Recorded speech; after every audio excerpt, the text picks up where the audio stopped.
ఓం మహాగణాధిపతయే నమః. ఓం గురుభ్యో నమః. ఓం శ్రీమాత్రే నమః. పరమేశ్వర స్వరూపమైనటువంటి జ్యోతిష, వాస్తు మరియు ఇతర అనేకమైనటువంటి శాస్త్రములను మనకు అందించినటువంటి మహర్షులకి నమస్కారం. హయగ్రీవ హయగ్రీవ హయగ్రీవేతి యో వదేత్ తస్య నిస్సరతే వాణీ జహ్నుకన్యా ప్రవాహవత్. అరుణాం కరుణాతరంగితాక్షీం ధృతపాశాంకుశపుష్పబాణచాపాం అనిమాదిభిరావృతాం మయూకైః అహమిత్యేవ విభావయే భవానీం. శ్రీమాత్రే నమః. ప్రేక్షకులకి లలితాంబిక అమ్మవారి యొక్క అనుగ్రహం పరిపూర్ణంగా కలగాలని మనస్ఫూర్తిగా కోరుకుంటూ మనం ఈరోజు గురుగ్రహము, ఒక్కొక్క లగ్నానికి గురువు రకరకాల భావాధిపతి అవుతాడు. న్యాచురల్గా గురువు కనుక మంచి పొజిషన్లో ఉంటే కలిగేటువంటి ఫలితాలు ఏమిటి, కొంతమందికి గురుగ్రహం ద్వారానే ఎందుకు ఇబ్బందులు వస్తాయి, గురు దశల్లో ఎందుకు ఇబ్బందులు వస్తాయి, కొంతమంది గురు మహర్దశలో ఎందుకు కలిసి వస్తుంది, అసలు గురు మహర్దశ బాగా కలిసి రావాలంటే ఏం చేయాలి, ఆ యొక్క దోషం ఉన్నట్లయితే గురుదోషం అంటూ ఉంటారు, పోవాలంటే ఏం చేయాలి, అదేవిధంగా ఇక్కడ జాతకం లేనటువంటి వారికి ఎటువంటి దోషాలుంటే గురుగ్రహ సంబంధించిన దోషం ఉందని ఎలా గుర్తించాలి అనేటువంటి విషయాలు ఇప్పుడు మనం ఒక్కొక్క లగ్నం నుంచి తెలుసుకుందాం. అయితే ఈ యొక్క విషయాలు చెప్తుంది నేనైనప్పటికీ కూడా చెప్పిస్తుంది సాక్షాత్ లలిత అమ్మవారిగా భావిస్తూ ఒక్కొక్క లగ్నం గురించి తెలుసుకుందాం. కన్యాలగ్నము, కన్యారాశి. కన్యవారికి కనుక చూసుకున్నట్లయితే మీకు గురువు చతుర్థ సప్తమాధిపతి అవుతాడు.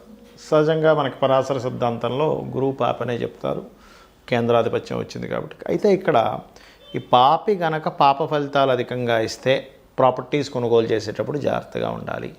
వివాహం చేసుకునేటువంటి విషయాల్లో, జీవిత భాగస్వామ్యం ఎంపిక చేసుకునే విషయంలో జాగ్రత్తగా ఉండాలి. ఎందుకంటే వీళ్ళు ఒకవేళ ఇబ్బందిని ఇస్తే కనుక గురువు ప్రాపర్టీ, విద్య, తల్లిగారి విషయంలోని తల్లిగారి గురించి మీరు ఇబ్బంది పడ్డం కానీ, అనవసరంగా మాటిమాటికి ఏదో ఒక మాట పడ్డం కానీ ఇట్లాంటివి ఎక్కువగా ఇస్తాడు కన్యాలగ్నానికి. ఇది పాపి అయినందుకు ఇంకొస్త పాడైతే, పాడవడం అంటే ఇన్ సెన్స్ మీకు గ్రహము ఏదైనా పాపగ్రహాలతో కలిసి ఉండడం. అదేవిధంగా సప్తమాధిపతి కూడా అయ్యాడు కాబట్టి సామాజిక విషయాల్లోని, భార్య లేక భర్త అంటే జీవిత భాగస్వామి విషయంలోని స్ట్రెస్ ఎక్కువగా ఉంటుంది.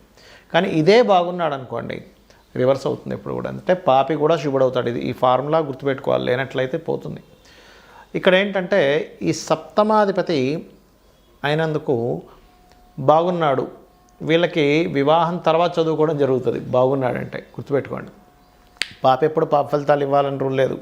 ఎలా అంటే ఇంట్లో ఉన్నటువంటి వాళ్ళే వ్యసనాలకు గురైతే ఇంట్లో ఉన్న డబ్బులు తీసుకెళ్ళి వ్యసనానికి ఎలా ఖర్చు పెట్టుకుంటారో, శుభుడైనా సరే పాప అయితే ఇబ్బంది ఇస్తాడు, పాప అయినా శుభత్వ సంబంధించి కారకత్వాలు వస్తే మంచి ఫలితాలు ఇస్తాడు.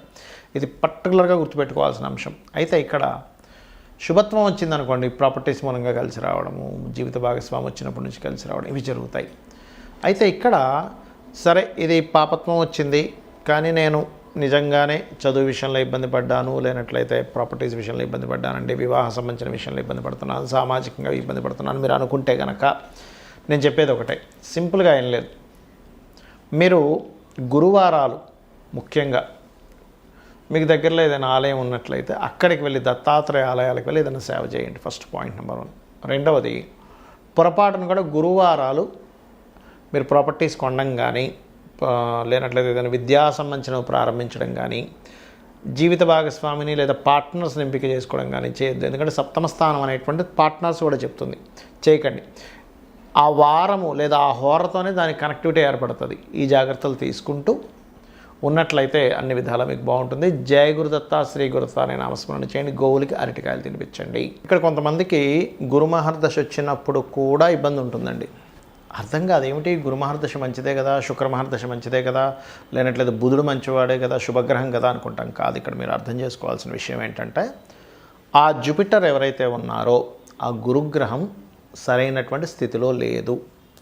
కొన్ని లగ్నాలకి పాపులు అవుతాడు గురువు. అంటే అలాగా వృషభ లగ్నం అష్టమాధిపతి, మిథున లగ్నానికి సప్తమ దశమాధిపతి బాధకుడు అవుతాడు, కన్యా లగ్నానికి కూడా చతుర్థ సప్తమాధిపతి బాధకుడు అవుతాడు, తులా లగ్నానికి తృతీయ షష్టమాధిపతి బాధకుడు అవుతాడు, మకర కుంభ లగ్నాలకు కూడా మకర లగ్నానికి తృతీయ వ్యయాధిపతి, కుంభలగ్నానికి ద్వితీయ లాభాధిపతి. మరి బాధకుడు వీళ్ళకి పాప అయినప్పుడు వీళ్ళకి ఖచ్చితంగా ఇబ్బంది ఫలితాలు ఇవ్వాలా అంటే ఇక్కడ ఫస్ట్ ఆఫ్ ఆల్ మీరు అర్థం చేసుకోవాల్సింది ఏంటంటే జ్యోతిష్ శాస్త్రాన్ని శుభులు పాపులు వేరవుతారు. First point number 1. ఆ శుభులు పాపులు పలానా లగ్నానికి వేరైనప్పటికీ కూడా వాళ్ళు ఉండేటువంటి కండిషన్ ఎలా ఉందో దాన్ని బట్టి ఫలితాలు వస్తాయి. కాకపోతే గురువు పాపైనటువంటి లగ్నాలకి ఇప్పుడు మనం చెప్పుకున్నాం ఏంటంటే మిథునము, వృషభము, మిథునము, కన్య, తుల, మకర, కుంభ లగ్నాలకి ఒకవేళ గురువు గనక పాపి కదా, ఈ గురువు పాపైనటువంటి గ్రహం కనుక ఇంకాస్త ఎక్కువ పాడైతే గురువుల ద్వారా ఇబ్బంది పడతారు, గుర్తుపెట్టుకోండి. అలా కాకుండా ఆ పాపత్వం పోయి శుభత్వంగా కూడా మారుతుంది. ఎలా అంటే చిన్న ఎగ్జాంపుల్ చెప్తా చూడండి. ఇప్పుడు లగ్నానికి శుభులు పాపులు అని మనం చెప్పుకున్నాం కదా, అంటే ఏంటి, లగ్నానికి ఎవరు శుభులు ఎవరు పాపులు అనేటువంటిది ఉంటుంది. ఇక్కడ ఒక కాన్సెప్ట్ ఏంటంటే శుభగ్రహాలు ఖచ్చితంగా శుభ ఫలితాలు ఇవ్వాలని లేదు, పాపగ్రహాలు ఖచ్చితంగా పాప ఫలితాలు ఇవ్వాలని లేదు. మీకు ఉండేటువంటి జాతచక్రంలో ఉండేటువంటి కాంబినేషన్స్ బట్టి మారిపోతాయి. ఇది ఫస్ట్ గుర్తుపెట్టుకోవాలి. రెండవది ఏంటంటే ఈ శుభులు పాపులు పిఏసి అంటే ప్లేస్మెంట్, ఆస్పెక్ట్ అండ్ కంజంక్షన్, దీనివల్ల మార్పులు వస్తూ ఉంటాయి. ఇక్కడ ఏంటంటే మీకు గురుగ్రహం సహజ పాపి అయి పాప సంబంధంగా ఉన్నప్పుడు కలిగేటువంటి ఫలితాలు మరింత ఎక్కువగా ఉంటుంది ఇబ్బంది. ఆ లగ్నాలకి శుభులై అంటే ఉదాహరణకి మేషము భాగ్యాధిపతి వ్యయాధిపతి, కర్కాటకము ఉంది, కర్కాటకానికి ఏంటి షష్టమ భాగ్యాధిపతి, అదేవిధంగా సింహానికి పంచమ అష్టమాధిపతి, వృశ్చికానికి ద్వితీయ పంచమాధిపతి. ఈ రకంగా ఏంటంటే మేషలగ్న ఇట్లా ఏంటంటే ఒక్కొక్కటి ధనుర్లగ్నానికి లగ్న చతుర్థాధిపతి, మీనానికి లగ్న దశమాధిపతి. ఈ గ్రహము శుభుడైతే శుభ సంబంధించిన వాటిల్లో ఉంటే మంచి ఫలితాలు ఇస్తాడు. అంతే చిన్న ఎగ్జాంపుల్ ఎలా అంటే ఇప్పుడు మన పిల్లవాడే ఉదాహరణకి మన ఇంట్లో అంటే మీ ఇంట్లో పుట్టినటువంటి పిల్లవాడే లేదా పాప కావచ్చు బాబు కావచ్చు, మీ సొంత బిడ్డే మీకు ఎప్పుడు అన్యాయం చేయకూడదు. న్యాచురల్గా చెప్పాలంటే అంటే ఏ తల్లికి బిడ్డ అన్యాయం చేయదు, బిడ్డకి తల్లి అన్యాయం చేయకూడదు, రైట్? ఇది ఫార్ములా అంటే మామూలుగా న్యాచురల్గా జరిగేది. కానీ అదే పిల్లవాడు బయటికి వెళ్ళి కొంతమంది కూడనటువంటి సంగత్వం అంటారు, అంటే కొంత వ్యసన పరులతోనో లేకపోతే రకరకాల వాళ్ళతో వాళ్ళకి ఫ్రెండ్షిప్ ఏర్పడి వ్యసనాలకు గురైనప్పుడు ఇంట్లో ఉన్నటువంటి ధనాన్ని దొంగలించి పట్టుకెళ్ళిపోయి కూడా వాడు ఆ వ్యసనాలకి ఖర్చు పెట్టేసే పరిస్థితి వస్తుంది. కొత్తగా దొంగ ఏం రాక్కర్లే మీ ఇంట్లో పిల్లవాడే దొంగలా వెళ్ళిపోతాడు. లేదా కొన్ని సినిమాలు చూపిస్తుంటారు చూడండి, సొంత భర్తే బాగా వ్యసనానికి గురైపోయి ఇంట్లో ఉన్నవన్నీ తీసుకెళ్ళి అమ్మేసుకుని తాగేస్తుంటాడు. అంటే ఏమిటి, మీ పర్సనే మీ లగ్నానికి శుభుడే కానీ పాప అయ్యాడు. ఒక్కోసారి మన వాళ్ళు సపోర్ట్ చేయమని బయట వాళ్ళు సపోర్ట్ చేస్తారు మనకి. అప్పుడేంటి, మీకు మీ లగ్నానికి శుభుడు కాకపోయినా బయట వాళ్ళంటే అది శుభుడైతే బయట వాళ్ళ నుంచి ఎట్లా వస్తుందో యాజ్ ఇట్ ఈజ్ అట్లాగే. అయితే ఇక్కడ కొంతమందికి లగ్నానికి శుభులు పాపులు పక్క పెడితే అసలు జాతకమే తెలియదు. అలాంటప్పుడు ఎలాంటి ఫలితాలు వస్తాయి, గురువు పాడయ్యారని ఎట్లా గుర్తించాలి అంటే గురువారాలు మీకు బ్యాడ్ ఎఫెక్ట్స్ ఎక్కువగా వస్తూ ఉంటాయి. అంటే గురువారాలు ఏదో ఒక డిస్టర్బెన్స్ రావడం జరుగుతూ ఉంటుంది. ఇక్కడ ఫస్ట్ ఆఫ్ ఆల్ మనం అర్థం చేసుకోవాల్సింది ఏంటంటే ఎందుకు గురువు పాపిగా అవుతాడు, గురుగ్రహం ఎందుకు మీకు ఇబ్బంది ఇస్తుంది అంటే పూర్వజన్మల్లో గురుద్రోహం చేసిన వాళ్ళై ఉంటారు వీళ్ళు. అంటే గురువుని గనక కించపరచడము, మీకు మంచి చేద్దామని చూసేటువంటి గురువునే వాళ్ళను మోసం చేయడము, వాళ్ళ గురించి దుష్ప్రచారాలు చేయడము, దగ్గరుండి గురువుగారి దగ్గర మాత్రం దగ్గరుండి అవునండి మీరు చెప్పింది కరెక్టేనండి అనుకుంటూ పక్క పోయి నేను గురువు అండి ఈయన అట్లాగా ఇట్లాగా అని చెప్పి చేసినట్లయితే అది చాలా పెద్ద దోషం.